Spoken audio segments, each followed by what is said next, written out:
Hey everybody, Luke and Moss here. Welcome to the Sky Palm Studios YouTube channel. Today we are going to be testing both the DJI Focus Pro Combo as well as the RS4 Pro Combo.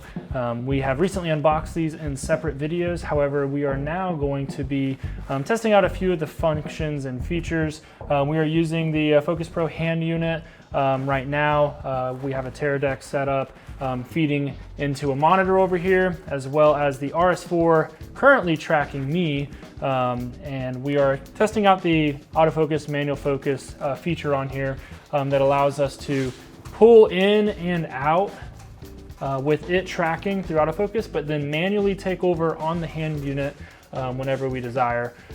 So setup wise, we currently have the RS4 Pro with the small rig side handles. I have a V-mount attached on to power the Teradek, and then we have the FX6 with the Pretzel 55 prime lens that goes to 1.7. Yeah, it's 1.7. Yeah, so we have it set at 1.7 right now, so it's a very shallow depth of field, but it is pretty cool in the characteristic. And then of course on top we have the LiDAR Pro unit, and that's about it for that setup.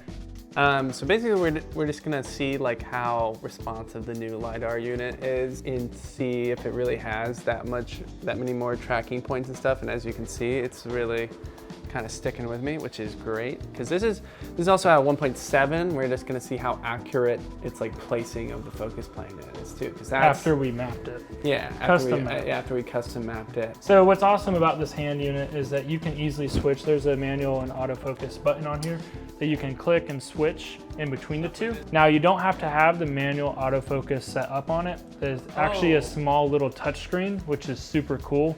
You can swipe down and adjust the settings to where you have just straight manual focus or autofocus, or you can have the autofocus with manual takeover.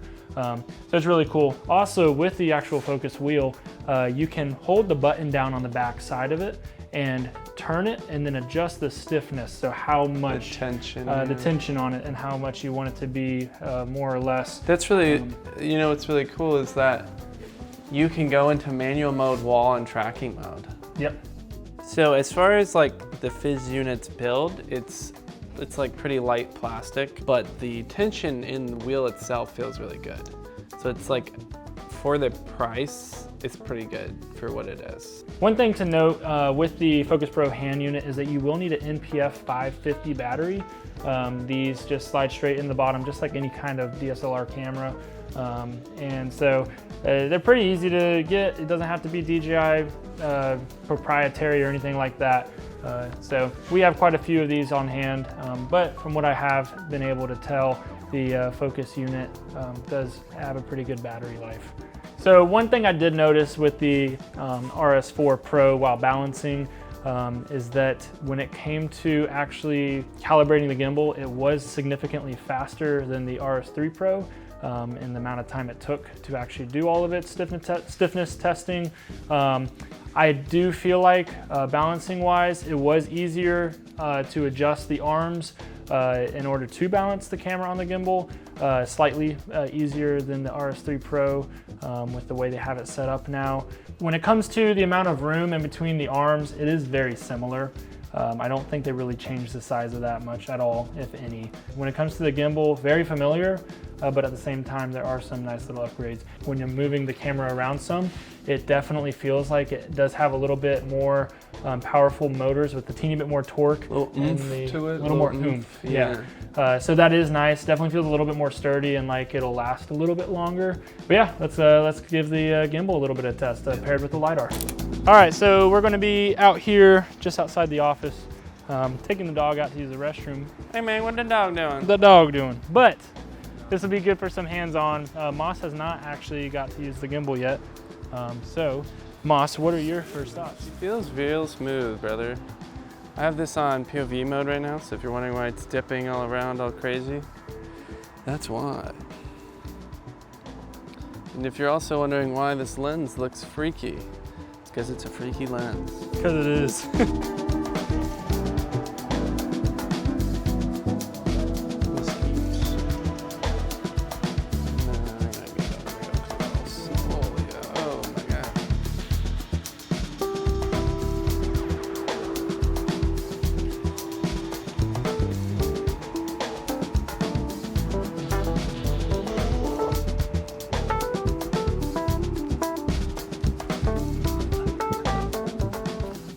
It is snappy, and it's definitely got to be precise with it, but it's a lot better than using autofocus.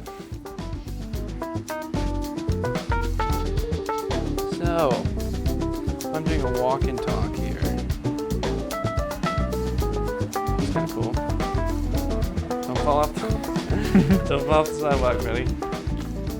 It's not Labor Day. Quit walking so fast. No, I'm not walking that fast. Oh, you're on a 50. I forgot you're on a 50.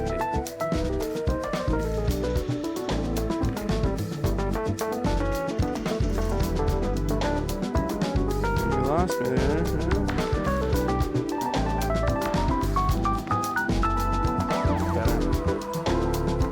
Ooh, that's pretty cool. Now, if it was smooth, it'd be cooler, but. Yeah, it's like as long as you have like one subject, right, and it's not fighting for a bunch, I'm sure it's like... It's pretty cool though, like it's seeing my car right now, but for some reason it's switching in between the two. It does that. Like it switched to my car. Yeah, because when you have multiple subjects, it's like, what do I do? What? Put it into track mode and then just circle me. Yep. Oh yeah, there it is. Dude, that's crazy. That frees you up a little bit.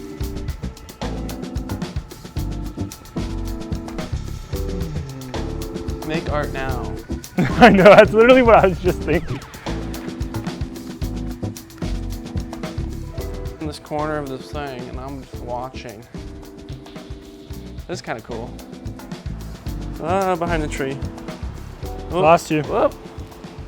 All right, everybody, thank you so much for watching this video. That was just a quick non-scientific test of the RS4 Pro, the LiDAR Pro unit, as well as the hand unit with the FX6, and just testing with the Teradek. Pulling focus, seeing a little bit of its auto manual focus settings, as well as its tracking abilities. Overall, my opinion, the RS4 Pro definitely does handle, especially a heavier setup like this, better than the RS3 did. Functionality, buttons, everything like that, it is very similar, if not the same, I would say. LiDAR, I didn't get the opportunity to use the old one that much, but Moss, what do you think? Look, at the end of the day, it's a gimbal, and you just want it to work. And you want it to work in high pressure situations and not break on you.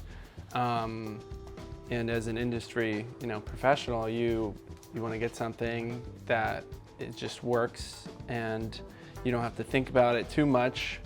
And I think for this, it's pretty mainstream and everything kind of works together. I think with their algorithms that they're used for focusing, it feels a lot more natural, a lot less like crunchy and robotic. Yeah, absolutely. I think overall, very, very well built. As Moss had mentioned, the hand unit is definitely a little light. It doesn't feel like it's the most sturdy thing in your hands. However, functionality-wise, I think it really stands up to what it's meant to do. So stay tuned to our future videos. It is going to be very exciting to see how this ultimately holds up with our workflow. And we will see how long it takes for us to burn this gimbal. Yeah, we'll see. We'll see how the motors hold up. Yeah. And then if there's any other testing or anything that y'all would like to see us do with these products or any other ones that we have, we'd be more than happy to do that. So leave it down below. Thank you and have a blessed day.